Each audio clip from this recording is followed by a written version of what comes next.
Can you just start by saying your name, please? My name is Moses Saleh. All right. I'm going to go through some questions about 4 different categories with you about immigration to the U.S., and then you can just answer them to the best of your ability, or if you have anything else that you want to share, feel free, okay? Okay. Yeah, but I sell my stories. I don't give them free. Okay, well, your check will be in the mail, okay? I'll take breakfast.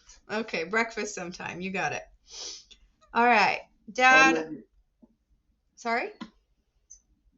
I said our dinner where the last time we ate dinner at by the beach, by the You got it. All right.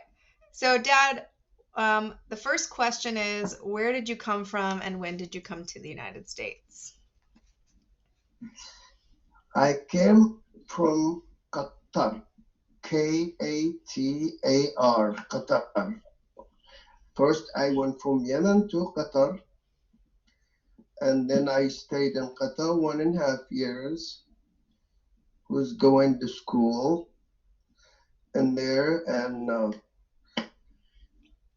work in the doctor's office in the afternoon, sterilizing needles because nothing disposable then. Oh, gross. And Well, then I received a letter from my brother in England that he have somebody uh, sponsor me to come to the United States. I came.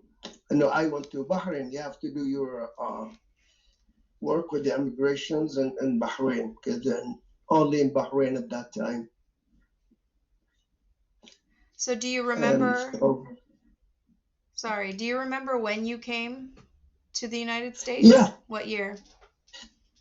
I came in July 2nd, 1962. July 2nd, 1962. How old would you have been? 20, 62. I was 62, 22. 22. Yeah, 22. Or 21 before December, since you chose December as your birthday. Actually, it was 21. Yeah. What was the reason that you came to the U.S.? Because you said your brother gave you the Well, news that what's the you could reason go. back there? You think when you come to America, you can fill a bunch of bags of money and go back. What do you mean fill a bunch of bags with money? That's all you know about America. It had a lot of money, and you come in here, you get you a bunch of money, and then go back if you want to go back. So you didn't plan on staying for a really long time?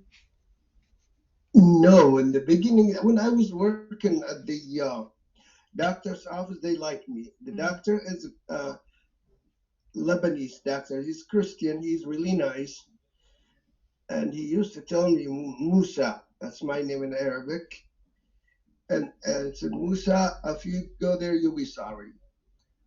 It's America is not for you. Don't listen to this bullshit. It's not. And there's Dad, a this is Syrian. for my students. You're gonna have to censor the language. I was the doctor's language. Oh, okay. And there's the secretary in that doctor's office is a guy from Syria. He said he was in New York and he liked it, but he's educated, He's educated. There's no computers at that time anyway. And he tried to advise me not to come. You'll be sorry. You're going to be really sorry. And I just didn't listen to none of them. I went to Bahrain and started working with my papers with the immigration. And then when I finally got the visa to come, I didn't want to come no more because I met a girl, Iranian girl in there. And she's young and I was young. And back then when you meet somebody, it only looks, like you can sneak your hand, say hi or something. That's it. And so I decided I didn't want to come.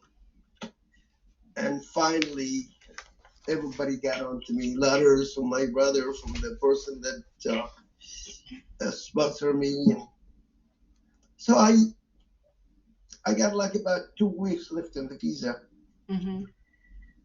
and then I got as a matter of fact, I still have the uh, airplane tickets to British Airways. I still got it, and it was $618 at that time. Mm-hmm. They sent me first the money for the ticket, and I spent it, and then finally I got ticket. They sent me a ticket. They didn't send me money. Well, when you got your ticket and you knew you were coming to the US and you start thinking about, what life was like before you left, what do you remember about Yemen? So what do you remember? Because I know you came from Qatar, but you are originally from Yemen. So do you remember what Yemen was like as far as like, the climate or the Well, weather or the food or like what sort of in memories do the you have? back then we don't pay it because we didn't go nowhere. We didn't know anything. We didn't know about the big cities. We live in the village. The weather is beautiful in there, and all you know is, go to the field and they put you to work, Mm-hmm. like to. As a matter of fact, it's only like they plant corn and some other stuff, and that's what we have to do. Like when we harvest it, and I when I got in the airplane, first we went from Bahrain to Kuwait, from Kuwait to Syria, from Syria to London. When I get to London, I don't speak English, barely, maybe a few words. Mm-hmm. They brought an Egyptian guy, translator, to help me. Mm-hmm. And then he started telling me, oh, they're going to send you back. They're going to, and I took $2, $3, $1 bill. And I tried to give it to him. He said, not in here, not in here, in the bathroom, in the bathroom. You were bribing him. Yeah, so I gave him $3, and then he fixed everything. So everything is piece cake after that $3.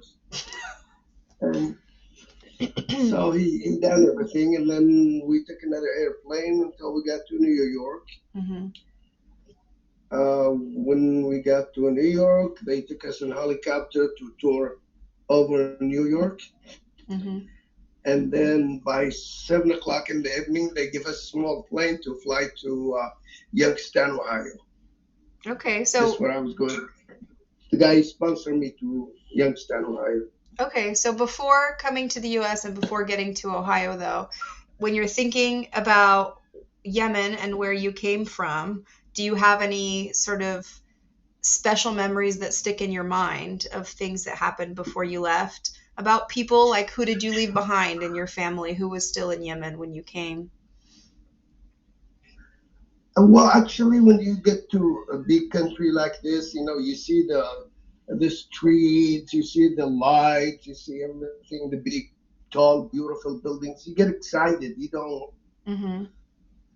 yeah, and then you start thinking, what am I going to do in this country, And so I just went, and the guy that sponsored me is in Youngstown, Ohio.